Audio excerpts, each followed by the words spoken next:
Afternoon, everybody. How's everybody doing today? I hope you all had a great Labor Day weekend. It's wonderful to see your faces. I know many of you, some of you are new. Welcome to our crowdfunding webinar. We're looking forward to the speakers we have today, as well as hearing from all of you. I'm Caroline Cummings. I'm the CEO of Rain, and we're really thrilled to be hosting you all today. My team, I've got several folks on my team who will be letting other folks join as we go, but I'm just going to quickly go ahead and jump in and share my screen and take you through a few slides, and then we'll get to the meat of the presentation. So today our session is called Learn to Raise from the Crowd in Oregon, which is fantastic. You're going to learn about some new fundraising opportunities and peer-to-peer lending and how this is different than some of the other crowdfunding that you may be aware of. So thank you for joining us today. Our team, our capital access team, as I mentioned, I already introduced myself, but I'm also an investor. I've been a CEO, co-founder of 2 tech companies myself. I've had an exit, I've had a failure, and fortunately, I'm now investing in other startups. I have investments in over 20 startups in Oregon. Most of these startups are led by women and people of color, which I'm really proud of. Rick Hood is our capital access director. He's also an angel investor. You'll get to hear from him in a moment. Excuse me. And then we have Darren Utt, who's our marketing and communications lead, also an entrepreneur. Nate Conroy, our venture catalyst, and he's an entrepreneur. And then Anna Navia is our diversity, equity, and inclusion and community engagement manager. And we're really excited to have Anna here today. She has a little message to send to some of the Spanish speakers. So Anna, I'll turn it over to you. Gracias, Caroline. Hola, buenas tardes a todas las personas que hablan español. Como bien saben, este webinar va a ser dictado en inglés, pero si alguien quiere comunicarse en español, bien sea de forma escrita o verbal, pueden hacerlo perfectamente como se sientan más cómodos, y yo voy a estar acá para traducirlo de ser necesario a nuestros ponentes de esta tarde. Gracias.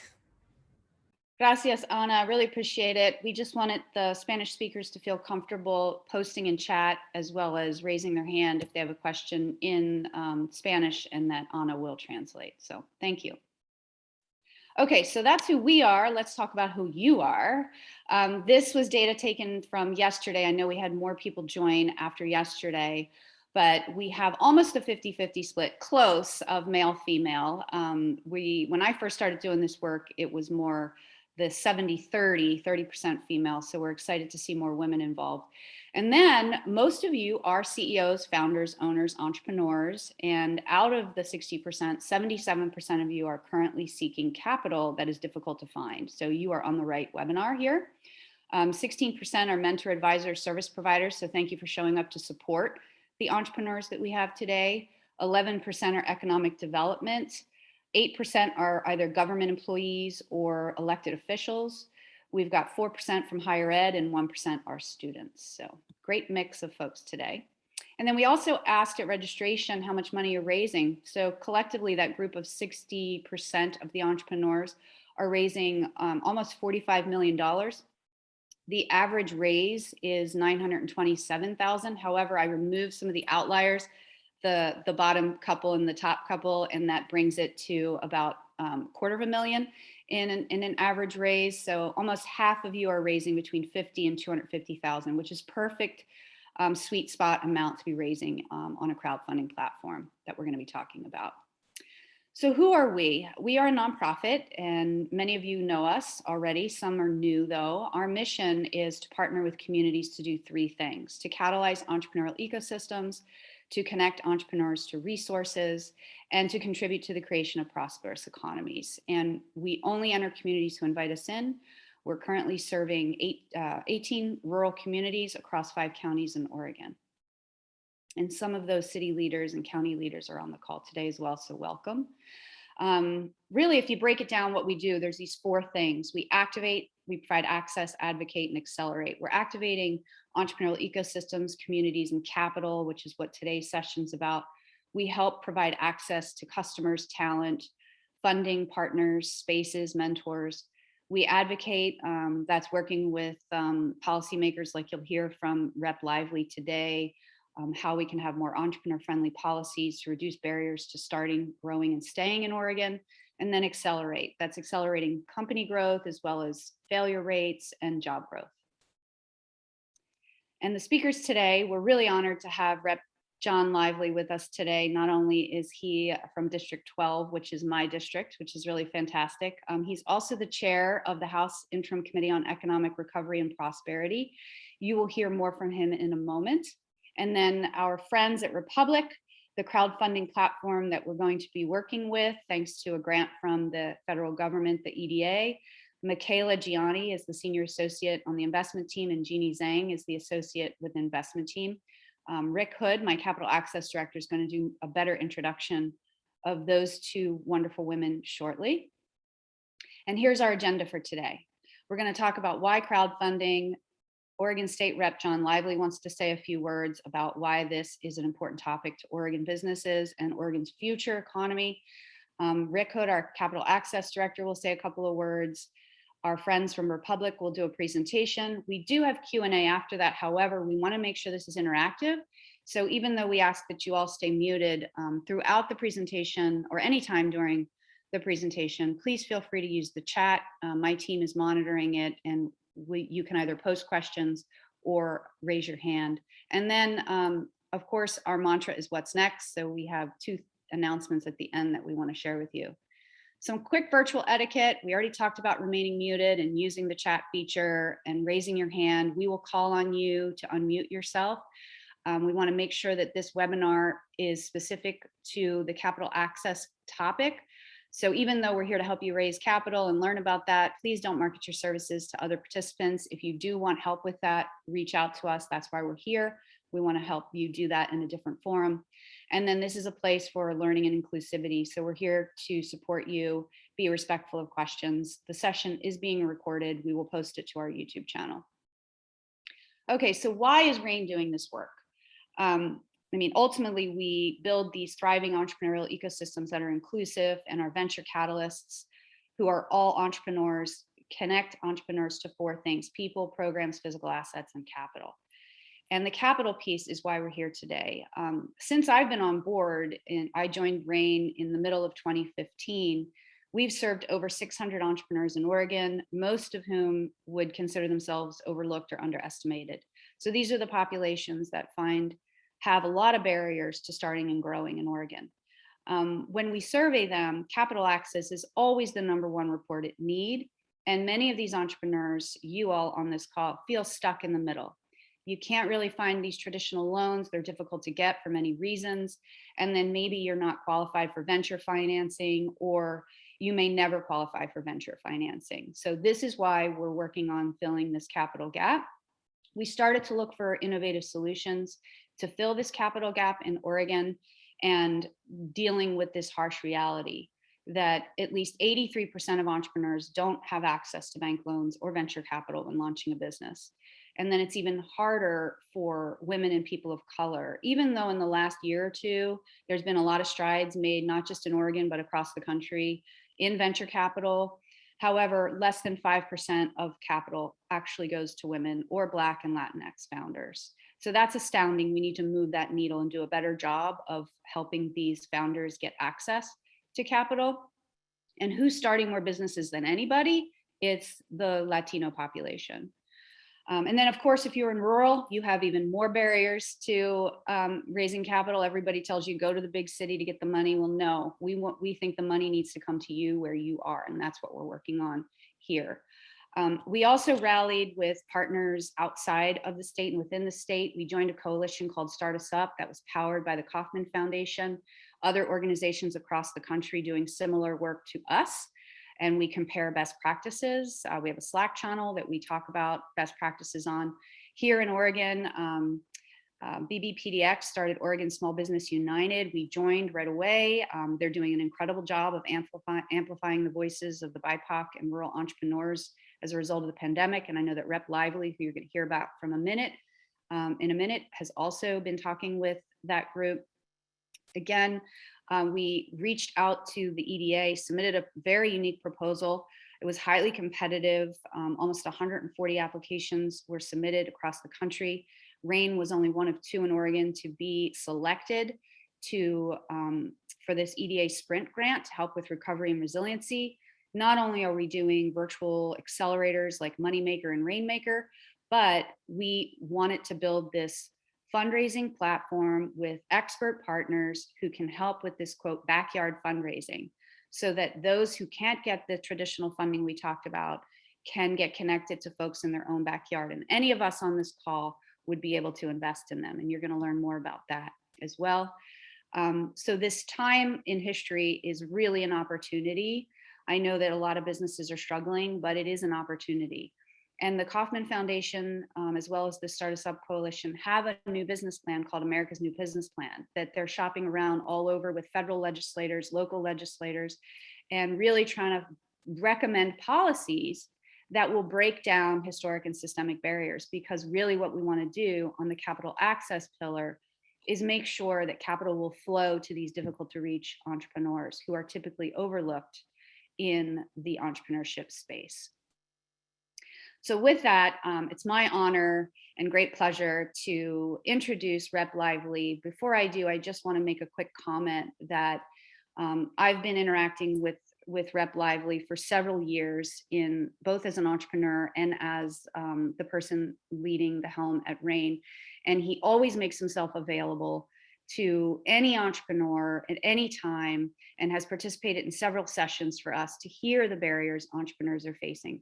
So he's definitely the best person, the best policymaker in Oregon to have speaking on this topic of capital access. So with that, I'm proud to introduce Representative John Lively. Thank you, John. Thank you, Carolyn, and I appreciate the invitation and the opportunity to make a few remarks today. Just as some background, I want to make a comment. So before I joined the legislature, and I joined the legislature, my first session was 2013. Before I did that, I was more than 20 years involved in economic development and business development, both running a nonprofit development corporation, but also just serving on boards in that and trying to find. And I wish I could say that we've made tremendous progress since I started years ago, but some of the issues have remained the same. I think we've tried different things, and I want to commend Carolyn and Rain for staying the course, and in fact, expanding and being able to support some of those things, because what they've identified is critically important. But during all that time, I heard over and over and saw, as I worked with small businesses specifically, saw this struggle, this capital gap, the inability to be able to get access, especially at critical times in the development of small companies or the startups and that. And so when I joined the legislature, that was high on my list of things to do. And then now, as the chair of the committee and working with my committee members for the last, well, it'll be 4 years now going into this session, trying to both raise the awareness of what these issues are, have more discussions around what the state can do, and especially in comparison to programs the state already has, and then move forward, get agreement to do that. I will make one comment about all of this. So I recognize also, besides the financing part, state plays another important role, is the regulatory side. So on my committee and others, so we try to balance. So as we hear from businesses, and we've taken a lot of business input and stakeholder discussions about the lack of capital access and those things, there's also other issues that impede them, even if they get the capital, the timing issues in that in many cases go back to regulations, whether they be local or state. So that's another area we look at to try to complement what they're doing here. So since serving as the chair back in the 2019, as a chair, we put together a work group and a wide range of stakeholders, and Carolyn was on the group in that when we first started these conversations, to try to just first have a better understanding, get more elected officials to understand this whole gap and what it means. Because we have, quote, existing programs in the state that in many cases people think fill all those gaps. But those conversations were wonderful, and the thing we really identified is what we're still seeing today in many cases. There's some tremendous disadvantages in certain groups in that having access. But even those that aren't in those groups, there's this inability to fit the traditional financing model. And that's what we keep hearing. Well, we've got loans for that, or we've got this for that. Well, that's true, but it's not for this. And so we heard some very compelling stories from a lot of the small businesses in that, their efforts to try to get started and their struggles to that. And so we made an attempt back in 2020 session. We had a bill that we thought was starting to move us in the right direction with all of our partners, and mainly addressed at supporting those out in the communities already doing this work. Rain's an example, but others that work directly with these businesses, supporting them so they could take more risk and have more funds available. While the bill passed in the House, it didn't pass Ways and Means. We didn't get the bill funded, so it was kind of back, and that's not unusual in the legislature. This past session, we were successful in getting a bill passed that kind of addresses, try to do the same thing. So it's to help support those filling the gap. So those are out in the community that are doing the work in that. So loan loss reserves and things, the state can make investments in that. So there'd both be more funds available, but also they would be able to be more comfortable taking certain risks. And one of the things I would just say about what we heard from many of those out there working in the communities, the risk isn't, from their standpoint, if they look at the businesses and the entrepreneurs and the ideas they have and what they might do, the risk isn't often cases what we at the state think that risk is. It's a very different, and in fact, the opportunities are probably more immediate. But the other thing you say from the state doing, the state's pretty risk adverse.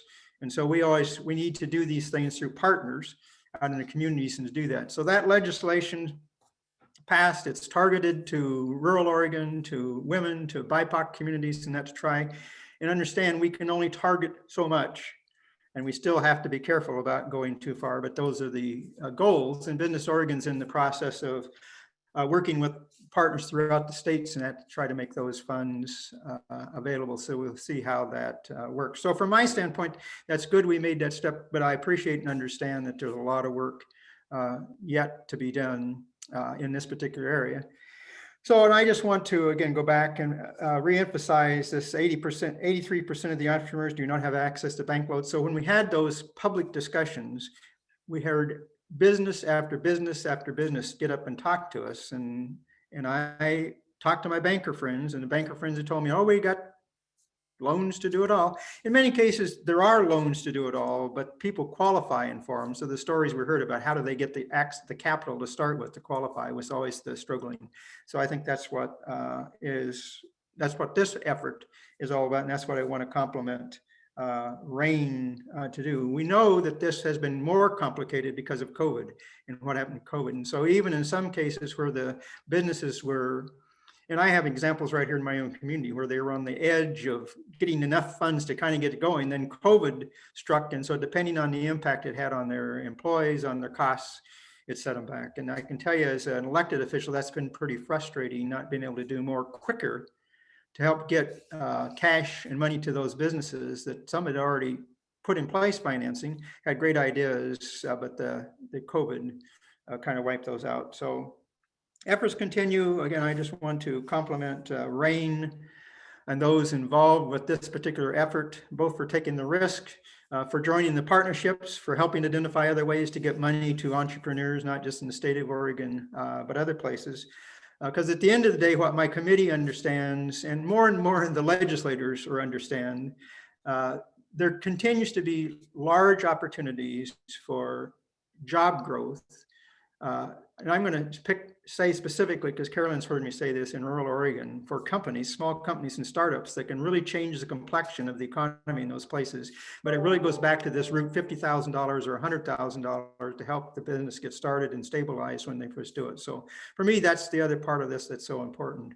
It's another way, if we're serious in Oregon, and I think we are, about the economy working throughout the state, especially in the smaller parts of the state. And for those communities that have been access denied before, then this is really the opportunity to do it. So again, thanks for the opportunity. I appreciate it. I commend you for your work, and I look forward to doing what I can. And we, the committee, I have a great committee, can do to support these efforts and maybe even get the state to be a little less risk adverse and take some more risks to help these efforts work. Thank you. Thank you, Rep. Lively. That was wonderful. And then someone was asking about the bill number. I posted the link to it if anybody wants to read about that. Yeah, and over the last 2 years and going through this pandemic, there are a lot of organizations that have rallied, and Business Oregon has done a great job of getting emergency funding distributed out to communities, counties, cities, entrepreneurs, and our organization. So it takes a community to raise an entrepreneur. That's what I always say. And so it's really nice to see the rallying going on. Thank you again, Rep. Lively. for your advocacy. I'm going to hand it over to our Capital Access Director, Rick Hood, who's going to introduce himself and our Republic speakers today. Thank you. Good afternoon, everyone, and thank you, Rep. Lively, for your years of devotion to capital access. It's really tremendous to have you on our call today. We're very, very fortunate to have two guest speakers from Republic. And I'm going to introduce them in a minute, but Republic is a leading investment crowdfunding platform that gives people the power to invest in the future they want to see, in the future they believe in. And to date, Republic has helped to raise over $500 million, $500 million in investments from over 1 million global community members. So we're very fortunate to have you here today, and it's been very exciting to work with you on this. Our two guests today, Michaela Gianni and Jeannie Zhang. Introduce Jeannie first. She sits on the investment team at Republic, and she focuses on the due diligence aspect of that. Formerly, she was on the strategic finance team at a startup called OneWeb. She also has experience in product finance at Amazon and sales strategy at 20th Century Fox. She holds a BS in physics from Vanderbilt University. Welcome, Jeannie. Michaela Gianni is also on the investment team at Republic. She joined Republic last year when Republic acquired Nextseed, another investment crowdfunding platform that focuses on flexible debt financing for Main Street businesses. She holds a BA in International Political Economy from the University of Texas at Dallas. Michaela and Jeannie, welcome, take it away. Thank you, Rick. And thank you, Caroline, everybody. This is so exciting to be here. I believe we have a slide. We can get started with that.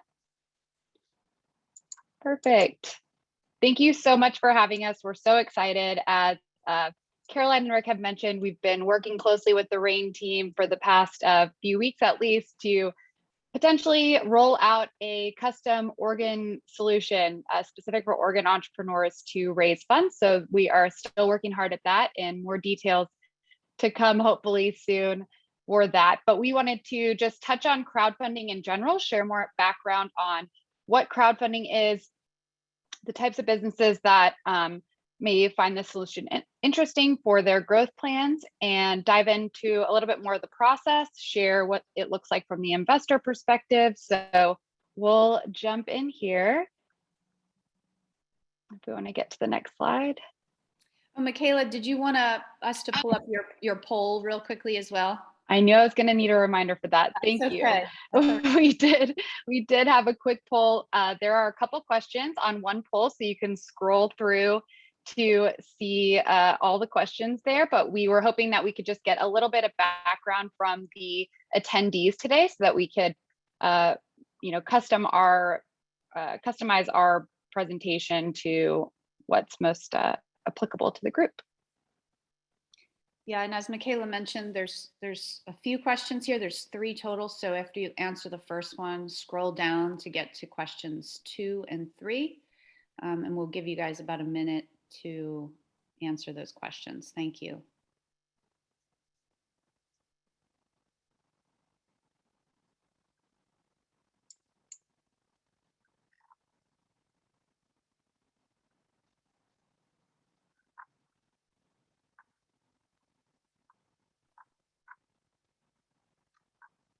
Okay, about more than half have voted. So we'll give you another 10 seconds before we end the poll and share the results.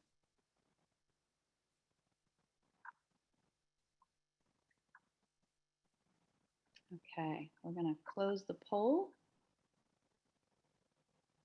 and share the results.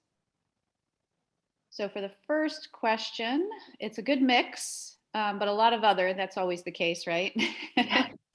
We tried to have a good range of industries there, but we didn't cover them all. Right. And then on a scale of 1 to 5, how familiar are you with crowdfunding?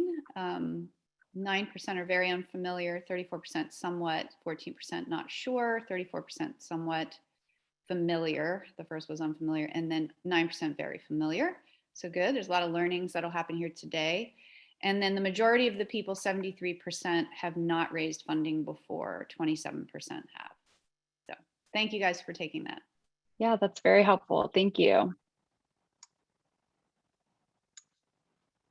Great. So as I mentioned, this is just a quick agenda for today. We are wanting to talk about basically what is crowdfunding and how does that compare to other types of funding that you might be more familiar with.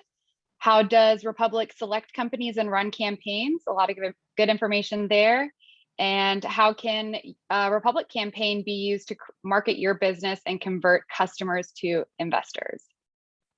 Let's get started.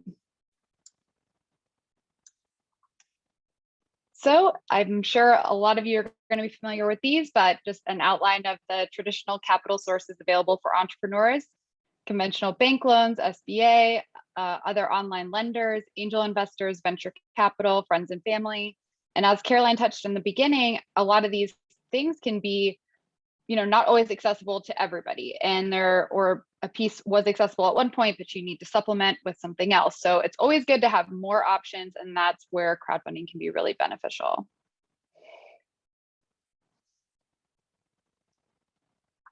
Regulation crowdfunding came about through the Jobs Act of 2012, specifically Title III.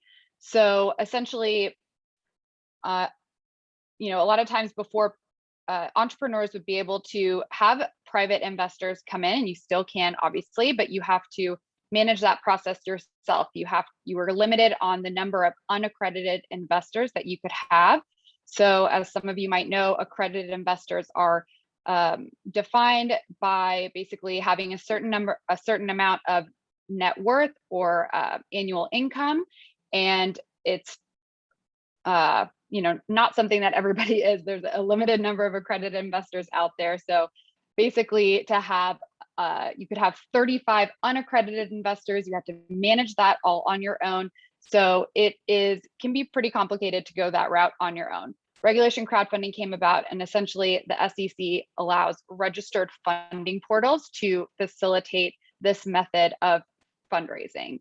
And what you can do with regulation crowdfunding, you can have essentially unlimited unaccredited investors, which means all of your friends, your family, your customers, your network can come through. We manage the process for you, make sure that you're following all the rules, that we're following all the rules set by the SEC, and essentially just increase access to capital and allow more investment opportunities for potential investors. A lot of people, whenever they hear crowdfunding, they think about the donation or reward-based crowdfunding. That was what became popular. The first type of crowdfunding, I guess, that became popular. So like Kickstarter or Indiegogo, where companies could raise money by promising either to fulfill like the product or some type of bonus reward, basically in exchange for the funding. This is great, and it's an awesome tool, and we certainly recommend it in some cases. It can be challenging to raise meaningful capital that way, and especially whenever you're just looking at donations, but obviously still a great thing to have out there. And then investment crowdfunding has become essentially an evolution of that. So yeah, we'll go into more on that coming up.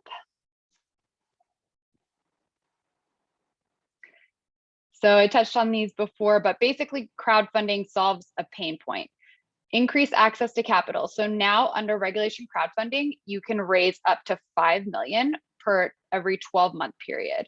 Before, that was actually limited to 1 million. So this has really been validated by the regulators that for, I guess it was about 4 years, that the cap was 1 million.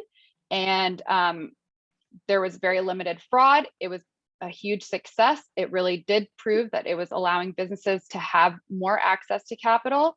And so they have validated that by increasing the cap to 5 million now.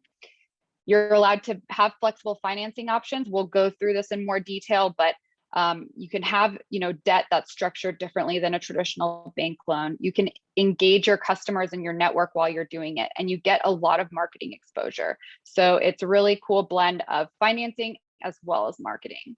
And then on the investor side, just increase access. So right now, most people can access the public market easily, or they're trying to make it more easily every day through technology, but it's very rare that people get access to private companies unless you know somebody, and at least that company's taking on that responsibility to manage these private investors on their own. So this just gives people more power to invest in the companies that they believe in, that they want to see in the world, and just diversify, which we all know is a good thing for investors to keep in mind. Minimums are as low as $50. So that's also really unique. Whenever companies are managing this on their own, they'll have minimum investments of like 25,000 just because they can't manage hundreds of investors. But on a crowdfunding platform like Republic, investors can come in at as low as $50 in these companies.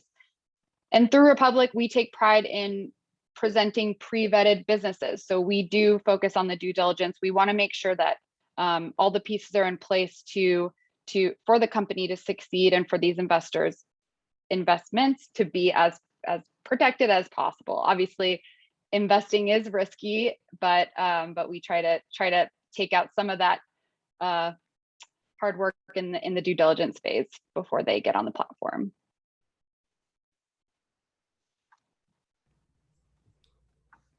Yeah, thanks, Michaela, for that overview of crowdfunding.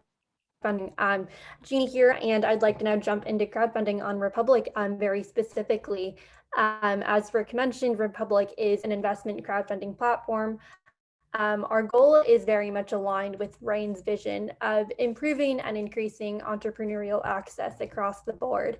For us, that essentially means that we like to focus on the idea of giving everyone access to startup investment opportunities, as well as provide alternative sources of capital for founders.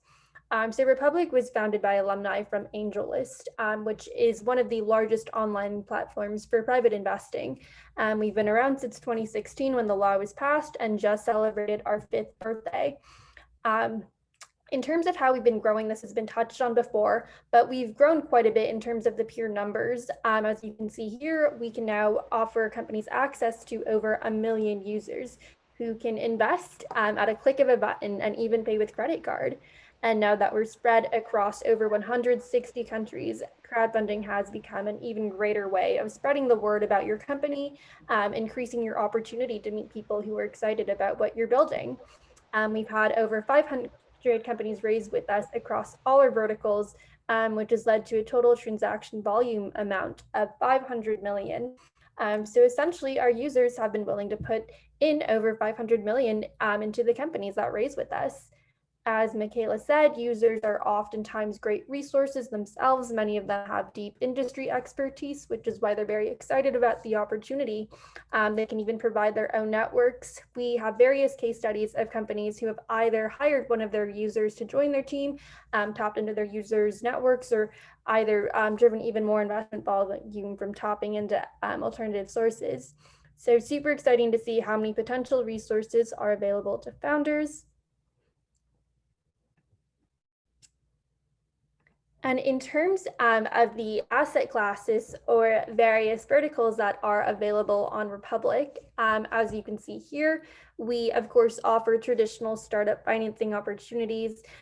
This typically refers to private early stage growth mode companies, many of which are revenue generating, but either are pretty early or in some cases not even in market. We also have some specialty verticals, including real estate, crypto, video games. We have dedicated specialists who run each of these verticals and can offer their expertise that allows us to vet companies, as Michaela mentioned, and also equip the ones that we accept with these expert resources. And finally, we have Main Street financing, or what we are now calling small business financing, which is what Michaela really specializes in, and we'll go into more detail later. This is one area that Republic is heavily invested in growing. We've just launched various initiatives to target local businesses that may not fit the traditional startup model, but nevertheless are great investment opportunities for our users.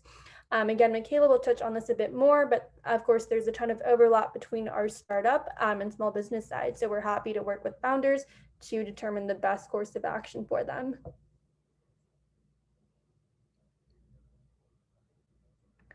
And in terms of the types of securities and financing options available to founders, Republic is very dedicated to ensuring that founders have access to all types of instruments, whether you're looking to raise equity, debt, etc. We try our best to be flexible and accommodate the best vehicle for you. Many companies that use Republic for crowdfunding are also raising privately concurrently.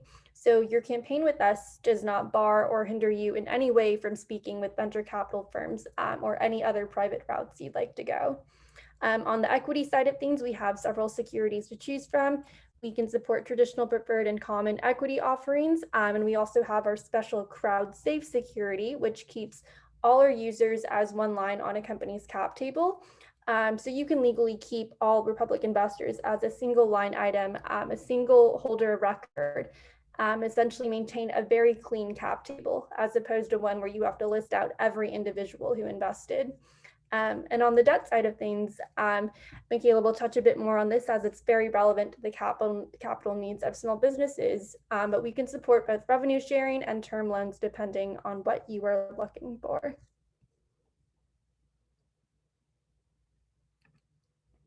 And just a few more slides on the Republic selection process. So the first step of your journey with us will first involve a call with a member of our investment team. So prior to diligence, we usually have someone on our team get on a call with you, walk you through our process in greater detail, answer any and all questions you might have, and also just get to know you, what you're doing and what you're looking for. If it seems like a good fit, aligned on both ends, we go ahead and move you forward to our diligence portion. Once you're undergoing diligence with us, we will typically ask companies to fill out a questionnaire about the business, just putting in writing what you guys do, what your fundraising plans are, etc. Depending on how comprehensive the answers are, or if we feel like we'd like just a bit more detail, we may also hop on a call just to fill in the gaps there. We will be asking for a few financial documents at this point, but once we have all that information, we will go ahead and put together our analysis for our investment committee to review and vote on. From the time of your call through the diligence process takes about 1 week. From there, once you've been selected, a member of our investment team will go ahead and send out a campaign agreement that again just puts in writing your agreement to run a campaign with us. Once that's signed, you get passed on to your dedicated onboarding manager, who will help you with everything from financial review preparation to connecting you with the CPA, helping you file the right forms, and all the way through to getting your actual campaign page together and ready for launch. At this point, we will also introduce you to all of our dedicated marketing resources. Typically, this will take about 3 to 6 weeks, depending on how quickly you're able to get everything together. And once all of that is ready to go, all the right forms have been filed, campaign page is built out, your campaign is ready to go live. You can set the number of weeks you'd like to be live. Typically, it's between 4 to 12 weeks. During this time, you have our full support through your dedicated onboarding manager, as well as access to our proprietary marketing services. We do allow companies to withdraw up to 50% of the funds raised while the campaign is still running if you have any immediate funding needs. Once the campaign closes, we work with you very closely to make sure you receive all the funds, the appropriate offboarding steps are met, and of course help you transition very smoothly into our alumni community. At this point, we will also be collecting our post-campaign purely success-based fees that Michaela will touch on a bit more later. But just to note, these fees are purely success-based, meaning that we only make money if you make money. So our incentives are very aligned there. From there, you have our full access to the alumni community of Republic, which not only includes previous issuers who raised on Republic, but also has a wealth of resources to help guide you further along on your entrepreneurial journey. If you're interested in what we offer, please feel free to ask in the Q&A.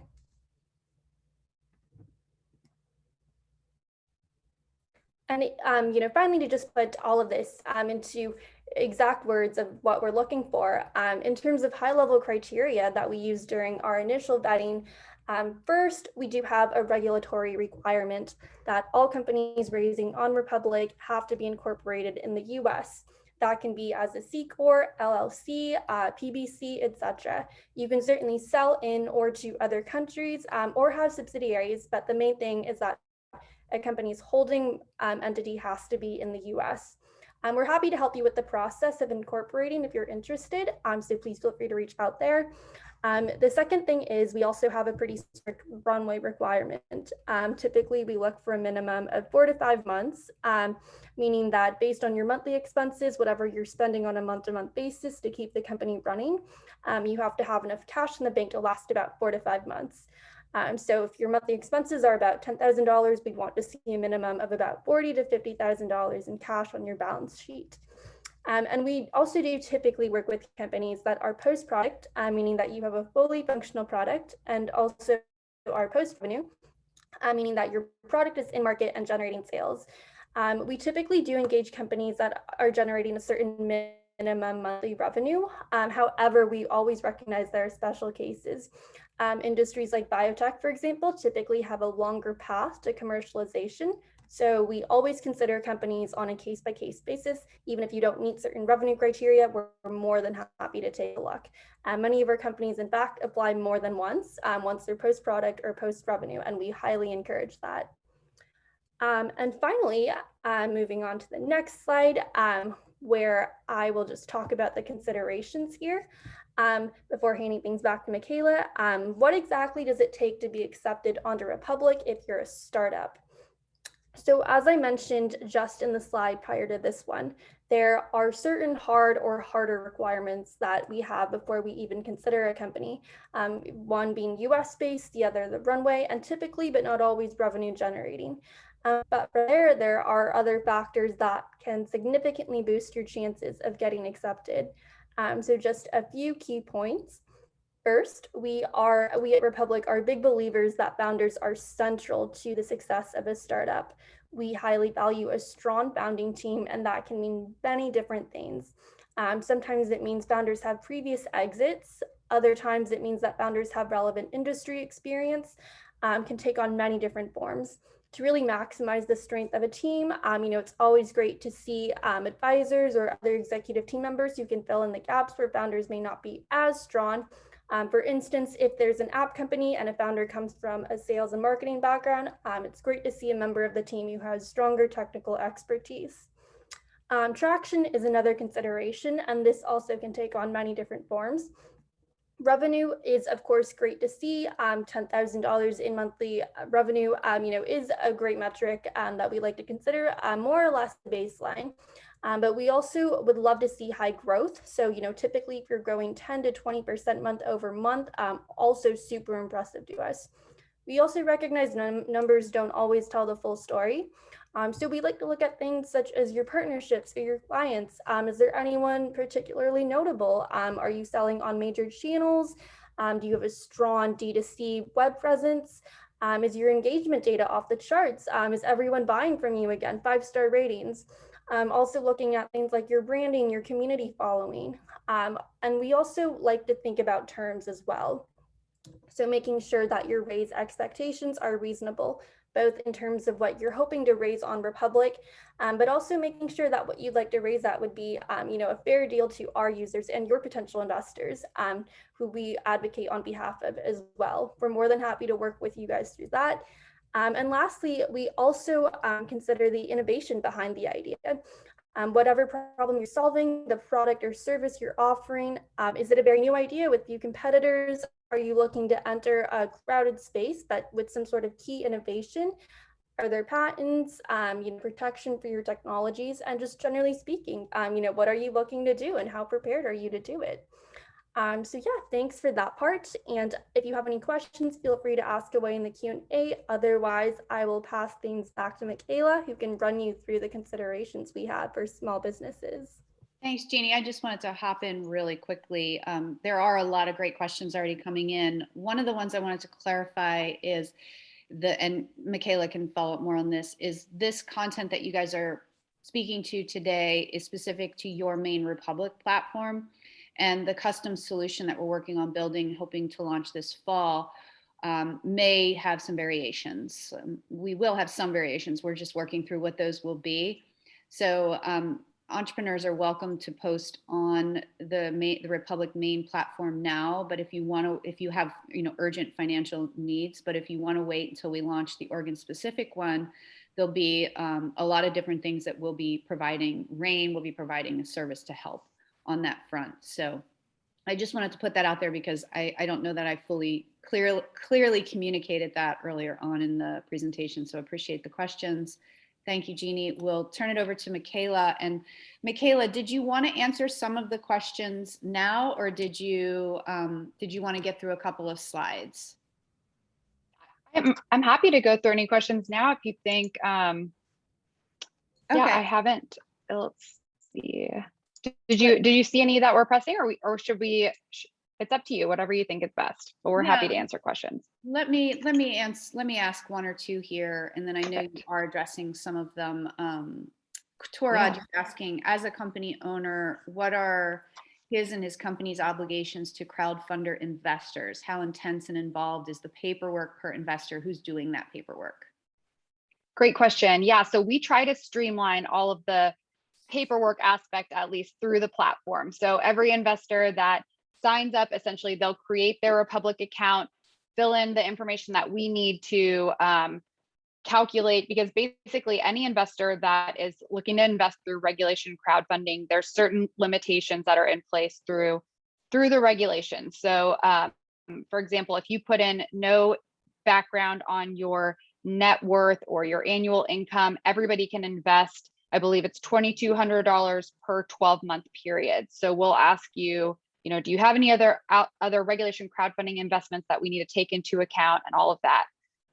You can invest, as easy as a click through the platform once you've set up your account, and we handle, communications through the process while you're raising your campaign. We'll go into a little bit more detail on that, but essentially people can ask questions, you can answer them, you can post updates, do a lot of that. I think you certainly want to be engaging with this community, this investor network that you've done through the campaign. So we'd certainly ask that you consider putting in that time and effort before you chose this route of fundraising. But ultimately, we try to streamline the process as far as just managing the investors and simplify it as much as we can through the process.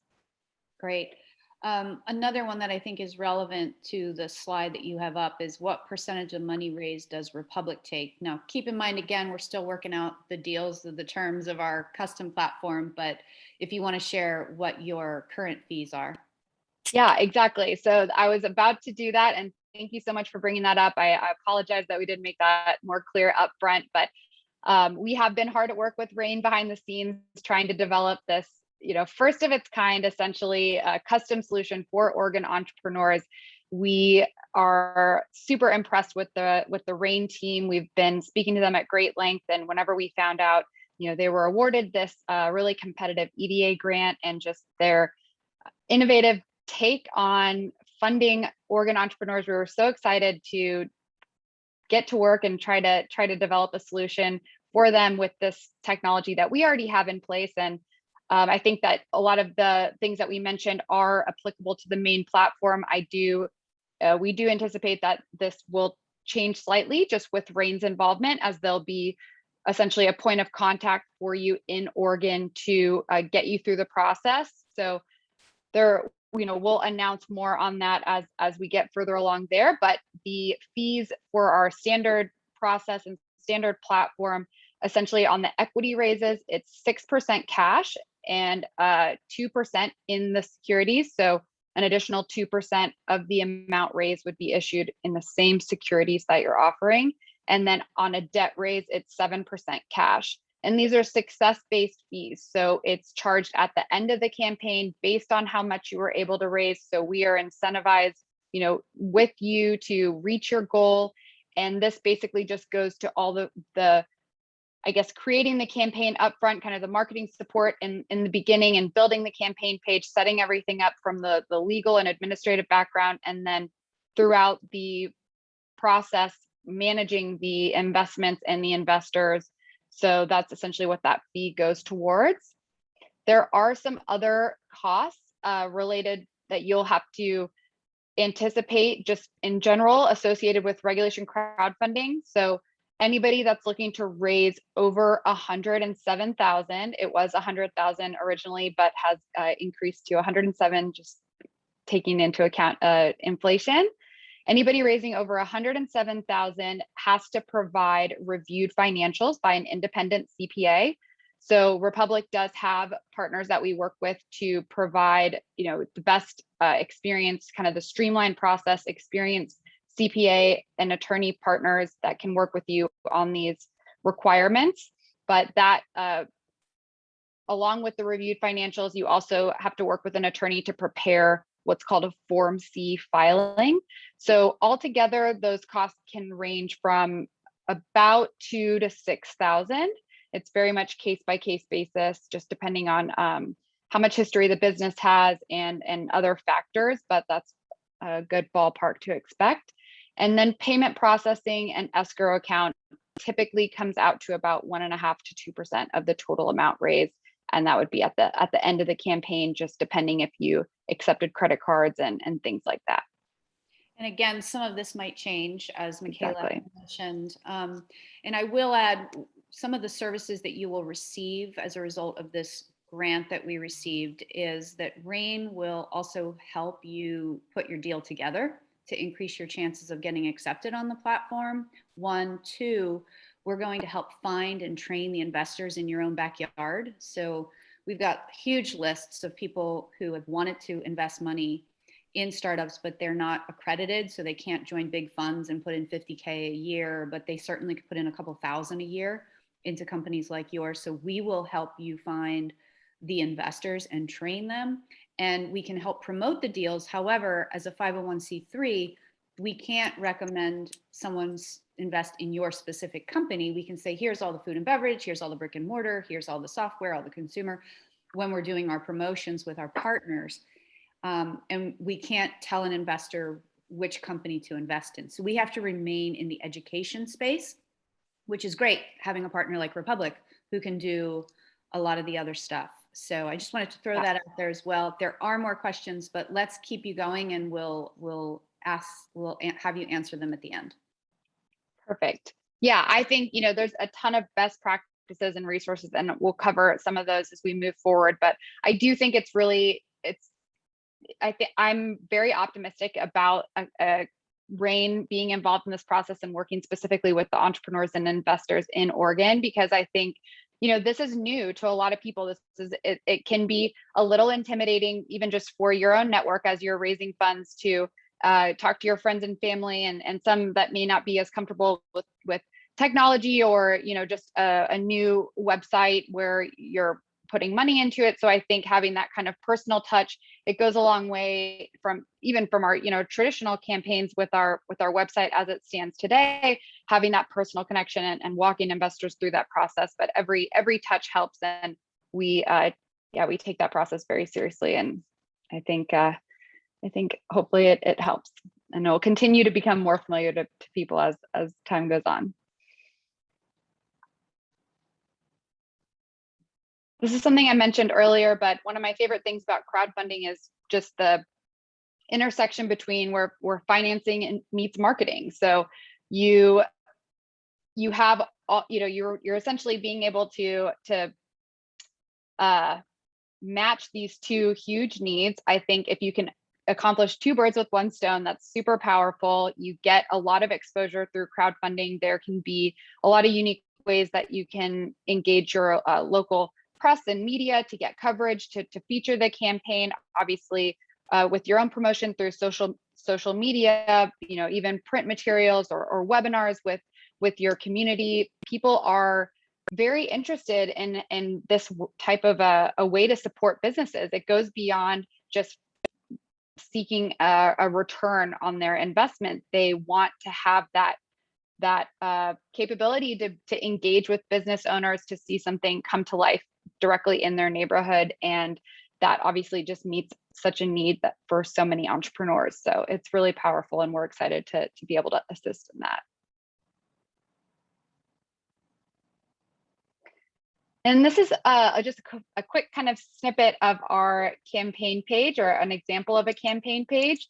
So a lot of times you'll see, this is the typical format. You'll see that the company has posted a video. We think videos are really powerful. People love to spend time really watching learning your story. And then throughout the campaign page, we'll share essentially a version of a pitch deck where we're talking about the story, the highlights of the investment opportunity, the background of the team, what the funds are going towards.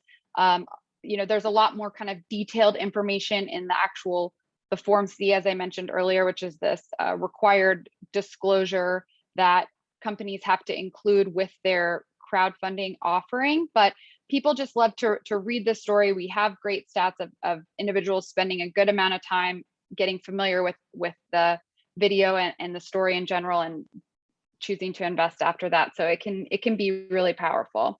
And another thing that is really exciting, you can add investor perks. So you can do, an early bird reward for the first 200 investors, or certain levels. Like if you invest $100, you get this, or $1,000, it's this, $5,000, it's this. And a lot of times these are meant to be things that are really easy for the business owner to execute on, but they can be really meaningful for the investors and can get them excited about coming in at a higher level based on what they're able to invest. And as I also said earlier, we provide a ton of marketing support. So obviously we've been doing this since regulation crowdfunding came about. We have had now over 5 years of experience seeing what works, what doesn't. So we are so excited to share best practices. We have an in-house marketing team that's providing, a series of emails every single time once you kick off, from the beginning of, obviously, once you're creating your campaign and everything there, but after you've launched your campaign, talking about best practices to promote it further. We have a lot of different features within our platform that will basically target outreach to investors we know have been interested in similar companies, different things like that. There'll be, social media. We do blog posts on different founders throughout their raise process. And there are a lot of partners that come to Republic that are constantly watching our site to see the new campaigns that are coming up. So there could be some just organic interest from media after seeing your campaign and wanting to tell your story. So we've seen a lot of these really cool kind of organic results from the campaign process that weren't necessarily driven directly by Republic or the business owner. And that's just an excellent thing. That's a perk of this process. And we've had, investors, I've said this before, but investors just love to be involved. So you'll see in the discussion boards of each campaign page, somebody reaching out and saying, oh, hey, I know somebody that does this related to your business. Would you like an introduction? Da, da, da, da. So they really do care about this. They want to be involved. And I think that it's hard to quantify right now, but I think over time, we're going to get some really cool stats on the engagement and hopefully the long-term benefits that you can get from raising from the crowd.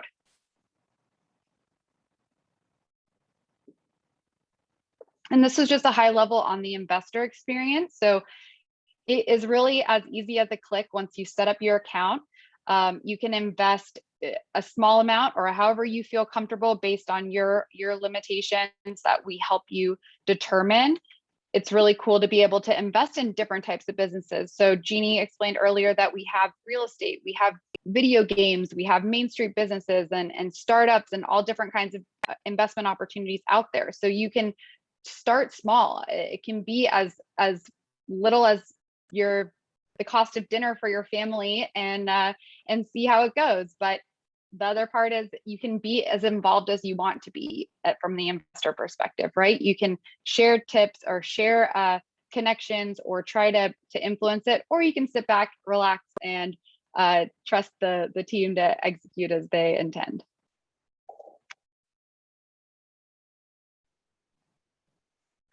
And this is another awesome thing that you can get whenever you sign up to be an investor. We have an investor academy that we just kicked off. So you're going to get basically there's a schedule of webinars and resources that will be sent to you directly over email, where you can learn more about specific types of investments, how to do your own due diligence, different things like that.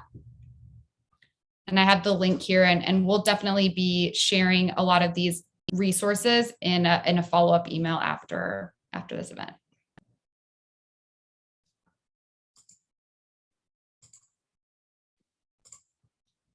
Great. Excellent job, you guys. Really appreciate the overview of the platform. So much to learn and so many great questions that we have. I'm going to pick a couple here that I think are relevant, that I know are even questions that I've had before I started engaging with you guys. And it's really centered around sort of the minimum number that you have to reach in your campaign before it can be considered, quote, successful and get a disbursement. I know earlier you said that you could set your amount, but is that arbitrary, or do you make recommendations on what that amount should be? Absolutely. I think that, can you hear me? Yes. Okay, perfect. I think it's relative to the type of the business and what they're looking to do, right? So the minimum is typically we'll look to the business owner for that starting point to say, what they would like as the minimum. And most of the time that's fine. In a lot of cases for businesses that are looking to raise funds, they're like, anything is better than nothing. And that's perfect. Sometimes if you're raising for a specific project, like you are going to open a brewery or a restaurant or something like that, where coming into this, you're like, I need to have $100,000. Otherwise that's not going to move the needle, and I'm not going to be able to execute on the plans that I outlined in my campaign. Then we'll take that into account and set the minimum there. But that is what is considered to be successful. You reach your minimum that you set in the beginning stages. Okay, great. And when you are working with onboarding folks, like someone is a food business, do you help them think through what their minimum should be? Like if they don't need that 100K and they're a brewery, they don't need that as to implement on their plan. Can you guide them on what might be a good amount to sort of close it or take money from it? Yeah, absolutely. I mean, I think it is it's specific to their plan, right? So I think that's where it comes in, where we're deferring to them on what they feel is appropriate. But if they, if this is just that, like the final piece of their capital stack where it's going towards working capital or something that has a little bit more flexibility, I mean, the lower the minimum is the better, because that's just going to give you more opportunity to have a successful raise and to raise those funds. So that's I think normally we like to have that wide range, as much as big of a range as we can, so that you have that ability to raise your maximum, but also you're not going to have an unsuccessful experience because you didn't reach a higher minimum that you set. Great. And I can answer part of this question, and then you guys will have a different answer, I'm sure. Someone's asking about the difference between Republic and other crowdfunding platforms like Start Engine. I can tell you that Rick Hood and our Capital Access Director, when we started looking at other platforms, we looked at several. And the reason why we chose to go with Republic was, well, for one reason, the team is just extremely responsive. They're very innovative. They were looking for a solution just like this, to do this, what we call backyard or placemaking fundraising. They had just acquired Nexi that does that. Republic had just raised their own significant Series A round. So we felt like they were a solid team. They just celebrated their 5-year birthday. Even though this is new, they have been incredible partners to work with. So that's why we went with them. And Michaela, you can chime in on your unique sort of selling proposition over other platforms. Yeah. I mean, I think, and Jeannie, I'd love to hear your thoughts on this too. I think there's some great other platforms out there. Okay. I will never say that you have to choose one. Please do your own due diligence on that and check. I think that a lot of the other platforms I find are, they could be like just listing platforms where they basically accept everyone. So they'll have a lot of campaigns live at any one time. That could potentially make you harder to find in the mix of things. Maybe those investors aren't their investor base, because there's so many options, or because they don't do that vetting, they don't necessarily invest in companies that they aren't directly familiar with. I mean, there can be a range of things. I think we've built a really good reputation with our investors, with that trust of the projects that we support, and the attention on the marketing aspect. I mean, it's very kind of white glove service. Like, we're helping through the entire process, and we have that success-based fee charged at the end, because we want to make sure that our incentives are aligned to succeed on every campaign. And so I think those are some of the things that stand out to me. Great. I don't know, Jeannie, did you want to chime in there? I didn't want to cut you off. Yeah, no worries. Just to piggyback off what Michaela was saying, we offer highly curated investment opportunities for our users. So what that means is that we have a pretty formal due diligence process where we make sure companies, they meet our criteria, that we feel comfortable with our users putting their own money into them. We also try to make our due diligence process very founder friendly as well. So we want to make sure that your crowdfunding campaign is worth the time and commitment that you would put in. Versus other platforms will let you just run ahead with it, pay the fees, fill out the forms, and put all this time and energy into it. We work very closely with you to make sure that you are ready for your campaign. And along the way, we always have you reapply if needed, offer you feedback along the way so you can get to a point where you're ready for your campaign. So white glove services all around. Yeah, the other piece I'll add to it that was part of our EDA grant was they were looking for solutions to help speed up the due diligence process, as well as get capital to people who have a difficult time getting it. And you might recall from the slide that Michaela and Jeannie shared earlier about their timeline and how that's really impressive, right? Like the diligence and selection is about a week, and then the onboarding can be 3 to 6 weeks. And having raised capital myself, it can be months and months and months. And so we wanted to work with experts. This is what they do all day long, is the diligence process. And we know what they're looking for. And so we will be doing workshops, which you'll hear about one after this, where we're going to help make sure that we hand off a good deal, so that we say, yes, your deal, the chances of your deal getting approved are high. We don't get to choose that as an organization, which is great. But we want to help make sure that you have all your I's dotted and your T's crossed and your financials and so forth. So we're going to help with that. A good question to follow up on that is companies that are pre-revenue, right? So we have a company that we had supported who's on this call, who is at the end of their R&D, their research and development process, and they're right before final product, or final product is out, but maybe they don't have a lot of revenue. Will they be able to post on the platform? Jeannie, did you want to take that one? Or Yeah, definitely happy to. As I mentioned, many of our companies are in market and generating revenue. However, that does not mean all of them are. We similarly have many companies that are pre-product, pre-revenue, and not in market. So what we really like to say is that we consider companies on a case-by-case basis. Revenue is just one of the numbers or one of the factors that we consider. But as I mentioned, we are strong believers that the founding team is one of the key factors in how successful a company will be. So we love to see the passion and the experience that founders have. We also consider things like your partnerships, your clients, how engaged your customers are. And we consider a whole host of factors aside from revenue. So to answer your question, you certainly don't need to be revenue generating to apply with us. As I said before, even if you're not ready at that moment in time when you apply, we're more than happy to work with you, provide some feedback on what you have to do to get ready to actually be ready for the Republic platform. So yeah, revenue is important, but not the most important thing. Great. Yeah. Well, or go ahead, Michaela.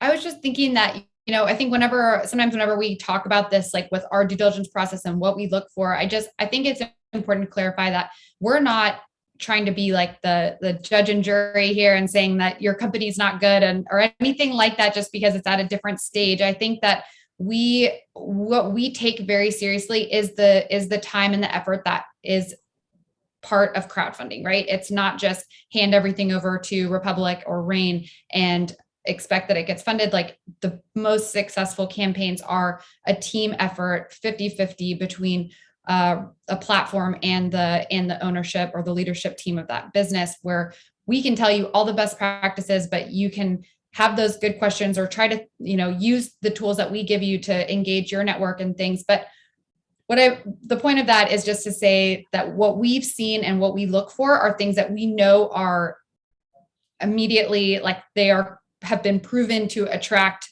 the general public. I think there's one thing for your friends and family in your network who know you, who are going to come in and be like, I know this is going to be successful and I want to invest. But whenever you're looking for maybe, more than 200,000 or something where you are going to depend on that crowd to come through, those are the factors that we feel like are the easiest choice for investors to move forward. And that's why we put some stress on those factors. Great, thank you. So you've probably heard this question many, many times, and this is what I would ask as an entrepreneur is, can I just add on an extra 10% of what I'm asking for to cover the fees? Yes. Yeah, absolutely. So I think especially whenever whenever the number that you're looking for is that, close range, and you want to make sure that that's accounted for, you can definitely build that into the raise amount. Absolutely. Jeannie, did you have anything on that? No, I think you covered it. Just to add it, Republic is very flexible in terms of, your structure, your campaign. We want to work with you to make sure that, your campaign is the most successful and, fits your financing needs. So we're more than happy to customize our solution as well to, fit whatever you're looking for. Great. Can you share a little bit about what it's like if me as an investor and I want to sign up on the platform anyway? What is that process like? How are you doing vetting there? And how will you tell me how much I'm allowed to invest per year? Yeah. So essentially anyone can go to republic.co and sign up as an investor. You'll essentially provide your information. You'll take a quick quiz, I believe, that's going to help us guide you to the next steps, I guess, in the setup process. You'll enter, if you choose, you can enter the specific information on your net worth and annual income for us to be able to tell you how much you're able to raise. If you don't put in that information, I think it's set at the 2,200, and basically take into account if you've invested in any other regulation crowdfunding offerings on other platforms, you're allowed to mark and save that there as well. And just depending on the investment type, there may be some additional verification and things that we need, but for the most part, I think that's it. Jeannie, are you familiar? Yeah, no, that's a very comprehensive answer. Certainly there are, a number of things that we look at when we have people who want to become users. Another thing I think we also do is just, very quick background checks to make sure that, there's nothing that pops up. They're very simple background checks, nothing very extensive. But our legal team just likes to make sure that if you are a company that's raising with us, that any user that puts money in, has gone through that at least minimum background check. Right. That's good. I didn't realize that part. I like that extra step that you're taking.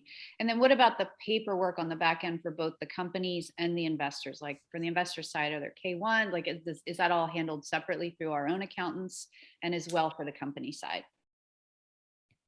Yeah, so we do assist with again, I think it depends on the type of the security the type that you invested in, whether it's like a 1099 or a K1, but our banking partner coordinates that for the investors most of the time. And either way, it's definitely whether it comes directly from our banking partner or the business, we have the processes in place to make sure that those tax forms are being distributed. And every time that an investor invests in a campaign, essentially, once the campaign is closing, we start that process of the paperwork and all of that. So all the investors get the security document to sign electronically, receive a copy for their records and things like that. They'll have their access to all their investments in a portfolio dashboard once they log in. So you'll have everything in one place to track all of those different items. Great, thank you. And here's a good question from Amy, the co-founder at Arable Brewing, who I believe you've talked to. Yeah. Hey, Amy. Yeah, I'm going to open up a brewery in Lowell, which is very, very cool. I can't wait for that. She's asking, like no one ever wants to think about things not being a success, right? But let's say they want to raise $250K and they set their minimum at 100. and they don't get to that minimum for some reason. What happens in that scenario? If you don't reach your minimum, the funds do go back to the investors. So that's where, we do work with you quite a bit through the beginning, obviously through the due diligence and as we get closer to preparing the campaign, but we want to make sure that we're on the same page about what that minimum amount is. If that minimum amount is something that you've set, we take that very seriously through the application process. We want to make sure that whatever that amount is, that we feel comfortable that we're able to support you in that, in reaching those goals. So that's definitely a lot, incentives are aligned there, but if the campaign is not successful, funds are returned to the investors and there wouldn't be, the Republic fee charged. Obviously, if you took on any external costs in the beginning, like preparing the reviewed financials or making a video or something like that, that would be the only expense that had been. What if the campaign minimum is set at 100? Can you change that throughout the campaign, or once it's set, the minimum? Anything like that, if you were to change the minimum or maximum amount or have any other what they call material changes, you can file an amendment to that Form C that I mentioned earlier. The funds technically do have to be returned to the investors in that case. We would relaunch the campaign, but they'll be notified that we're going to send this back to you. You'll be able to quickly, reinvest the funds once this campaign is back up, or I might have said that in a different order, but essentially it is relatively easy, and we have seen success with getting those investments reconfirmed. But just because some drop off is inevitable, we try to avoid that if possible. A couple questions. Yeah, go ahead, Jeannie. Yeah, so I also just want to tag on to that really quickly. We work very closely with companies to set a reasonable minimum. So typically we encourage companies to set a very low minimum. So when you're asking, if your campaign goal is 250,000, we definitely wouldn't suggest setting your minimum at 250,000. We would suggest a much lower amount that you would most likely be able to hit. So it is pretty unlikely that if you set your minimum at such a low amount that you wouldn't be able to reach it. So we try our best to ensure that success, happens across the board. And it's only if you feel very ambitious and want to set the minimum at what your campaign goal is, which we wouldn't recommend, would that happen. Got it. Okay, thank you. A couple entity questions. Do you have to be a certain kind of entity? What if you're a B Corp? And do you need to be incorporated? So if you're a startup who hasn't incorporated yet, can you raise? So all about the entity formation. I think we can work with any type of structure except sole proprietor. I mean, it has to be an entity. So the most common are LLC, C Corp, basically. But I think B Corp, we can work with B Corp, right? Yeah. So I think B Corp is fine. So yeah, B Corp, C Corp, LLC, all of those are good. I think just you'll want to take that into account. If, for example, you're using a SAFE, the crowd safe, simple agreement for future equity, and you're an LLC, there's certain considerations just based on the type of security that you're trying to use and the entity structure, but we would walk you through all of that through the diligence process and make sure that we're understanding of all the different implications of the various structures. On debt, it can be LLC or anything else. Okay, so good time to ask the question about the types of ways of raising: revenue share loans, equity. Can you talk a little bit more about those?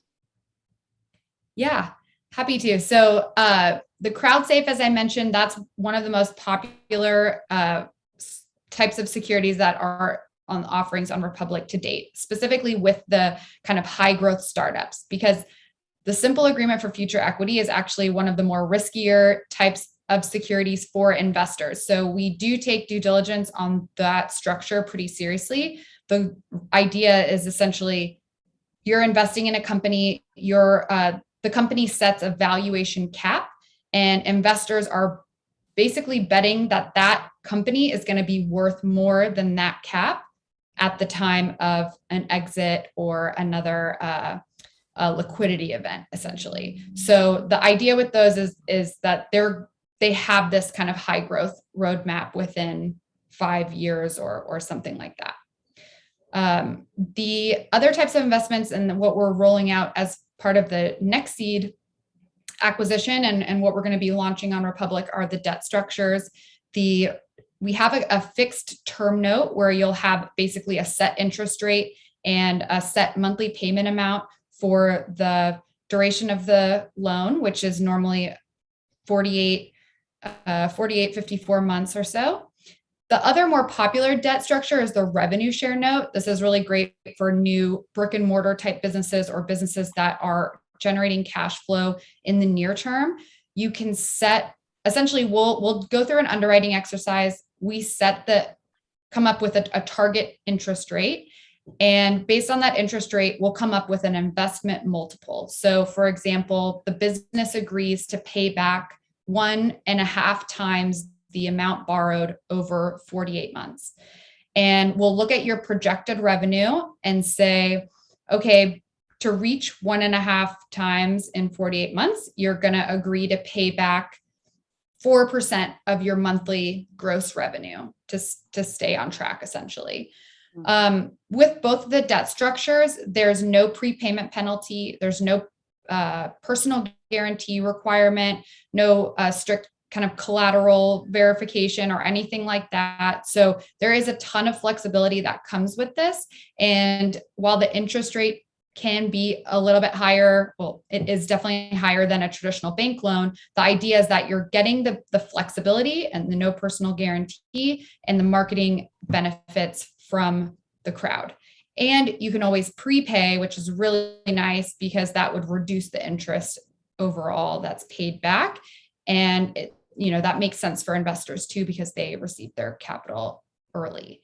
So okay. Yeah. And we also do preferred and common equity, which I think most people are familiar with. Great. Yes. Thank you. And I know we're coming up on time here. There's still a lot more questions. I'm hoping that we can send them to you guys. You could answer them. We'll put them in a follow-up email. Yeah. Happy to do that. Fantastic. And would love to start like a knowledge base around this in a Google Drive or something. This last question is really good, Caroline. Okay. Go for it. This test the waters one I wanted to bring up here.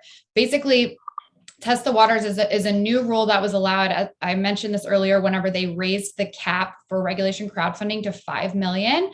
This was another one of those rules that came about. Test the waters essentially allows you to gauge the interest of your community before you actually launch the campaign, before you go through the process of working with a CPA or working with an attorney and taking on those expenses.